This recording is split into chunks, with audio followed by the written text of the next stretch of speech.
Assalamualaikum and good day. I am the partner of Miss Akisa Ampuan. To further understand about consumerism, let's proceed to the impact of consumerism. So according to Keynesian microeconomics, boosting consumer spending through fiscal and monetary policy is a primary target for economic policymakers. Consumer spending makes up the lion's share of aggregate demand and gross domestic product. So, boosting consumer spending is seen as the most effective way to steer the economy toward growth.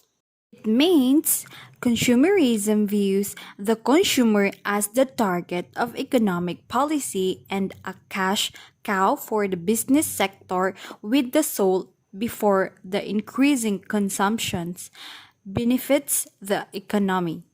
Saving can even be seen as harmful to the economy because it comes at the expense of immediate consumption spending.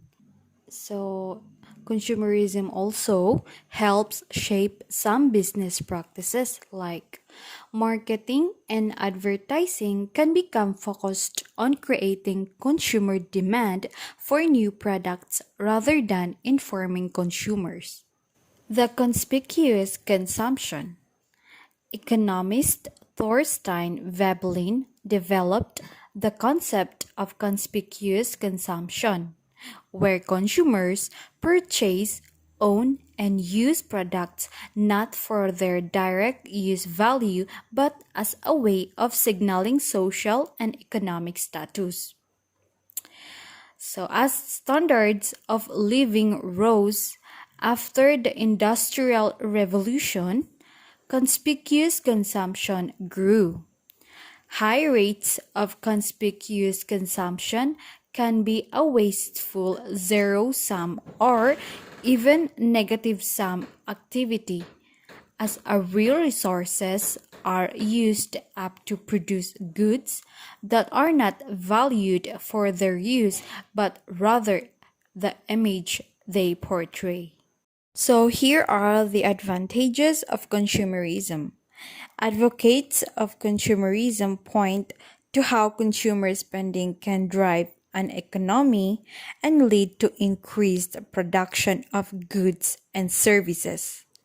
So as a result of higher consumer spending, a rise in GDP can occur. Signs of healthy consumer demand can be found in consumer confidence indicators, retail sales, and personal consumption expenditures. So, business owners, workers in the industry, and owners of raw resources can profit from sales of consumer goods either directly or through downstream buyers. Also, consumerism drives economic growth.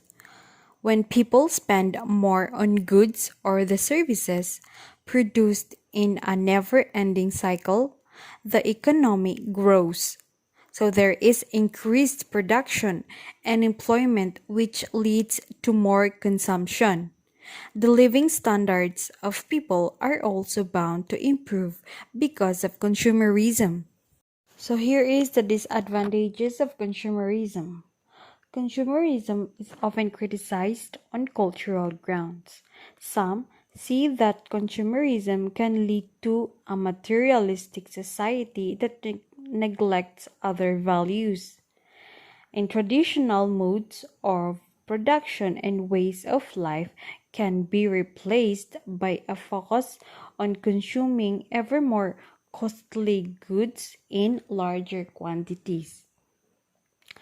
And also, consumerism is often associated with globalization in promoting the production and consumption of globally traded goods and brands, which can be incompatible with local cultures and patterns of economic activity. And consumerism can also create incentives for consumers to take on unsustainable debt levels that contribute to financial crisis and recessions. And another disadvantage of being consumer is the limited resources that they are forced to accept. Like for example, they are limited to use materials or to have a new materials that needed to make that products, and the limitation of income and other assets necessary for effective operation. And that's all. Thank you for listening.